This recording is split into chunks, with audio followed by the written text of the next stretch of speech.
Hey everyone, I'm Rachel and I've been a student advocate at UOW for the last 9 years. For those of you who haven't heard of the Student Advocacy Service or what we do, we provide a free, independent and confidential service to all undergraduate and postgraduate UOW students. Student Advocacy provides students with support and guidance for a broad range of issues. The rule is basically if something is happening that is impacting on your ability to study at UOW, then you can contact us for support and we will do our best to help you and figure out what your options are. I would encourage all of you to check out our website and familiarise yourself with our service. Okay, although the Student Advocacy Service does extend to tenancy issues, there is a dedicated tenants union that provides information and support to all tenants in New South Wales. They can be found at tenants.org.au, and you will notice on the home screen, if you scroll down a little, there is a section to enter your postcode and find your local tenancy service. For the Illawarra area, there is the Illawarra and South Coast Tenant Service. I will provide the link at the completion of today's info. This service offers free advice, information and advocacy to all tenants in the Illawarra and South Coast. There are dedicated services throughout New South Wales, so if you are looking for your local, please head to the tenants.org.au website to check for yours. These services are better equipped to handle complex tenancy issues and ongoing support for tenancy disputes. However, the UOW Advocacy Service is happy to be contacted with any questions also. All right, so today we're going to be talking about tenancy and improving your knowledge and expertise in this area.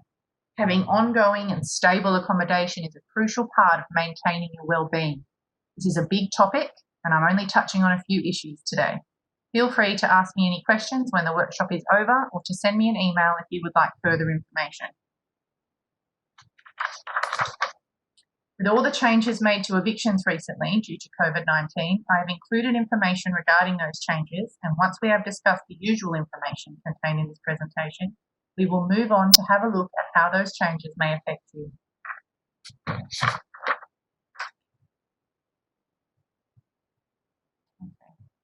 I've decided to talk about 3 different accommodation options today. The most common options chosen by students who need accommodation: university accommodation, private rental, or moving into an established share house. Let's take a brief look at UOW accommodation. Okay, so we have a table up of some pros and cons. Got 24-hour support available. It's a structured environment. There's lots of social opportunities, although that may not be the case this year. I think that's severely restricted, but in general, in normal circumstances, there are lots of social opportunities to meet others and socialise. It's reduced travel time because you are very close to campus in walking distance, usually. It's a good transition from living at home as a first step out of the home. It's an excellent first-year option for new people to the area also. There are some disadvantages. It can be expensive, more expensive than living in a share house, for example. There are a lot more rules and regulations than living independently, specific rules around noise and how many people in a room at a certain time, or glass bottles on a balcony. There are lots and lots of rules, and you must, if you are going to live in university accommodation, you must familiarise yourself with those rules. As a personal preference, it may be too social for some. They may not want to be taking part in a lot of social activities, and there is the potential there for reduced privacy as well. Okay, so this is a diagram of the tenant-landlord relationship. You will see they are connected by something called a residential tenancy agreement. A residential tenancy agreement, also known as a lease, is an agreement between landlord and tenant to live in the landlord's property in return for rent. It is a legal contract that sets out the terms and conditions of the arrangement. The Residential Tenancy Act 2010 covers tenants and landlords who have signed a residential tenancy agreement. I have provided a link in the handout to the Act. Whether you start up a tenancy by yourself or with others, it is legally the same as a single tenant renting a whole property. Co-tenants all have the same rights and responsibilities. They may pay differing amounts of rent depending on what the co-tenants have agreed to themselves. However, All co-tenants are jointly liable for the whole amount of rent and any damages that occur to the property. See, landlord, residential tenancy agreement, tenant, co-tenants. It's same rules and regulations. Each tenant holds the same responsibilities, whether they pay the same rent or not. So everybody's covered. Okay. When you're looking for a place, take your time to choose a place that really suits your circumstances. You are more likely to be happy and live there longer if you actually like the place. Creating a personal rental checklist of the things important to you will help you find a place that is best suited to your needs. Now, this is just a quick checklist that I've thrown together for things that may be relevant to you. Is it close to UOW? Do you like the location? Can you afford the rent? Is there enough space for you to do the things you need to do in the space that you have? What's the security like? What's the area like? And anything that is important to you. It's really important to actually sit down and have a think about the things that are important to you about where you live. Now, the rental market is really competitive. You may be competing with numerous other applicants for the same property. Make sure you provide all the information asked for within the application the first time. If you don't, you have a chance of not even being considered if they have to contact you to ask for more information. Pay particular detail to showing that you have recurring funds to keep paying rent. Now, I found a really handy trick along the way in my rental journeys, and that is that making your application stand out and personalising it is a really good way to ensure that you at least get considered. Now, my biggest tip for that is to provide a cover letter with your application. Okay, this is your chance to stand out, okay? Tell the landlord a little bit about yourself and why you are suited to this particular property, particularly suited, this particular property. Make it personal. Let them know you would treat the property as though it were your own. Maybe include something personal about yourself, such as it's been your dream to complete a degree in Australia, or your hobbies, aspirations of what you will achieve while living there. You may even want to include a photo of yourself, your family, or any pets that you want to have on that agreement. When you're approved for a property, you will be asked to pay a bond. This is a security deposit held by the Department of Fair Trading until the end of the tenancy to protect against unpaid rent or damage to the property. The bond is the total of 4 weeks' rent. On top of this, you will need to pay 2 weeks' rent up front. Where possible, avoid paying in cash and always get receipts. Okay. When you get the keys to your new home, the first thing I recommend doing before moving in is to take pictures. Take pictures of every room, making sure you have coverage of the entire room. Light fixtures, taps, carpet, skirting boards. Take pictures of the outside too, balconies, garages, all of it. It is time consuming and annoying, but you will be thankful you did it in the long run. These photos can support you against any claims for your bond when you leave the property. Repeat this process when you are moving out. Make sure you document any pre-existing damage that was already there thoroughly on the condition report and hand it in as soon as possible. So, if you are establishing a share house from the beginning with other co-tenants, it is important to have the discussions early on as to the rules and expectations of the household. Issues like, how will the rent and bills be paid? Who's going to be responsible for that? What account will they be coming out of? Just the nitty-gritty of the details. What will be the food arrangements? Will you be buying your own food? Will you be buying some of your own food and having other shared parts of things? Is there a kitty for food? What will be the expectations around chores? Is there a roster? Are you just expected to clean up after yourself as you go? Or is there shared joint things that you're supposed to be doing? What are the rules around guests or noise? Be a considerate housemate. Don't expect others to clean up after you. Do not block access to facilities everyone has a right to enjoy. Don't make a lot of noise at 2 a.m. when people are sleeping. Try to address any conflict early on before it gets worse. Having a slightly uncomfortable discussion about something is better than having ongoing tension that could erupt into a breakdown of the share house.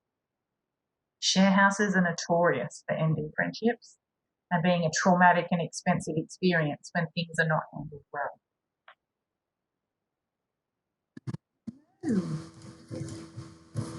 Sorry. Okay. Let's move on and talk about compatibility. It's a tricky word to get out for some reason. Let's talk about compatibility when moving into an already established share house. In this situation, you have to assess at the beginning if the space and location are suitable for you, and you have to make a decision about whether you are compatible with the people in the share house and vice versa. Again, take your time. Take your time to find a share house that is right for you, one that suits your lifestyle and matches your habit. Moving is disruptive. Every time you live somewhere that's unsuitable because you didn't take the time first, not discounting that unexpected things can pop up and ruin a house that you're living in for whatever reason, but if you take your time, you've got the best chance to be able to find somewhere suitable for you and you won't face those disruptions down the track. I recommend asking some questions about a share household to see if it's a good fit for you. Here's some examples of those compatibility questions. So, what are the food arrangements? Okay, are they combined, separate? I know we just touched on that before, but is it a vegetarian household? Are there going to be issues with eating meat, or are you going to not like it if they eat meat? What are your personal preferences? What are the arrangements with utilities? How are they paid? How are they split up? Is it fair? What's the routine of the other tenants? Are you sharing with shift workers or people that'll be, up early making a lot of noise? Do people smoke in the house? What's the deal with the cleaning roster? What's the rules around having friends or partners over? Are you going to be upset by living with somebody who's religious or not religious in terms of, not just not religious, but anti-religion? Is there going to be tension surrounding those ideas? Do people mind or play loud music? What's people in the household's viewpoints on sexuality? Are you compatible in your thinking around that? Is that going to cause any tension? And another one is, does the landlord attend to any repairs promptly? Because that can cause a lot of issues in a share house as well, and you don't want to be stuck somewhere where the landlord is not actually paying attention to the things they are supposed to be doing. All right. If you move into an already established share house and are not added to the existing residential tenancy agreement, you may find yourself as a subtenant living with a head tenant. The head tenant fulfills two roles. They are the tenant to the landlord, but they are also the landlord for the subtenant. The danger to watch out for is the head tenant subletting the property to you without having the consent of the landlord. This leaves you vulnerable. And although you can make an argument that you had a verbal contract with the head tenant, it is difficult to prove, and there are no guarantees that you will have the standard tenancy rights, as you are not listed on the residential tenancy agreement. To avoid this situation, it is recommended that you, the head tenant, and the landlord all sign a form acknowledging that you are subletting the premises from the head tenant with the landlord's consent. This form is then lodged with the real estate or landlord and ensures that you have the rights you are entitled to. Here's a sample form. Name, head tenant's name, subtenant's name, signatures of the head tenant, subtenant, and the landlord or agent, what rent you'll be paying, your bond so that you can keep track of that and there's a record of bond that you paid. I've included a copy of this in the handout for this presentation. So if you want to get your hands on it. A really amazing resource for renters is this Share House Survival Guide put out by the Redfern Legal Centre. I've provided a link for it in the handout as well. There is lots of really amazing information for each stage of looking for a place, moving in, looking for a new housemate, or living in a share house, what the legal rights are, if you want to move out. It is a really valuable resource, and all renters, I think, should check it out. All right, let's move on and talk about these new changes. So, is there a stop on evictions in New South Wales? Yes, but it only applies in some circumstances. So let's have a look at what those circumstances are.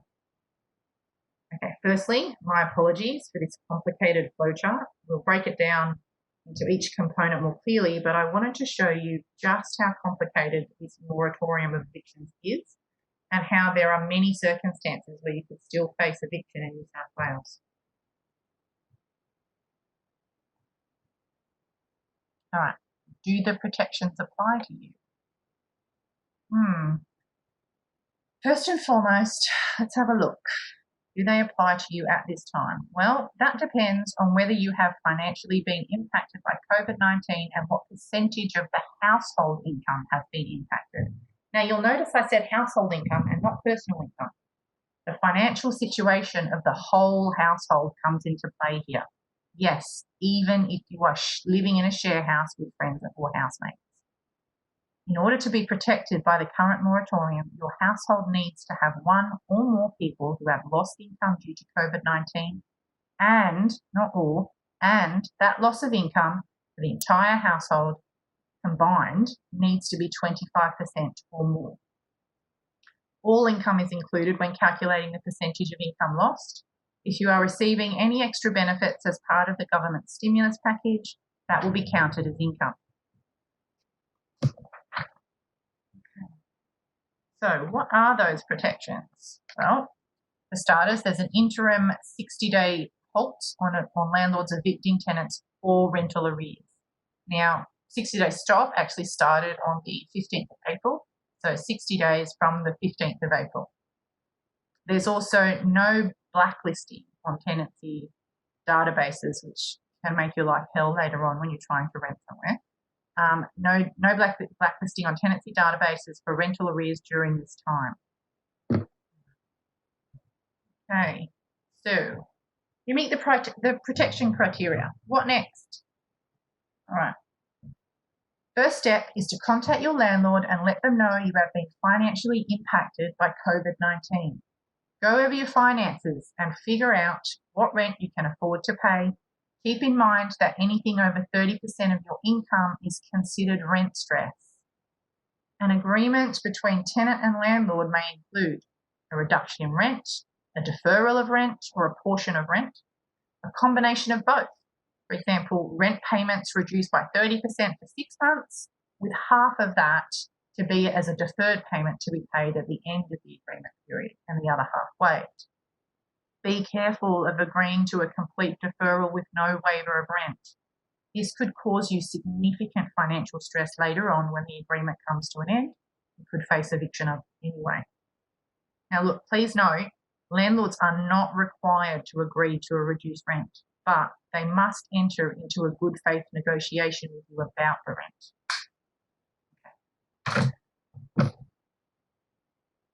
What does good faith mean? Bit of a broad term.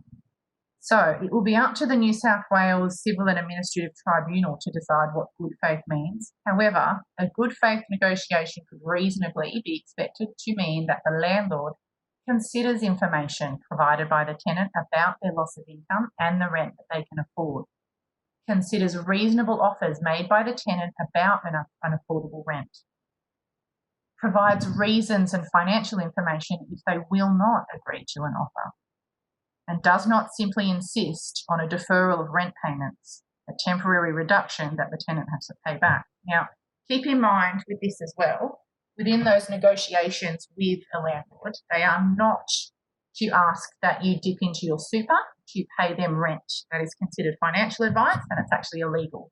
So that is a complete breach there, and they're not allowed to do it, and they'll get in trouble for it if they pressure you to do that or even suggest it. So let's take a look at a template of a letter that you may send to your landlord about rent reduction. These are the type of things that you would include.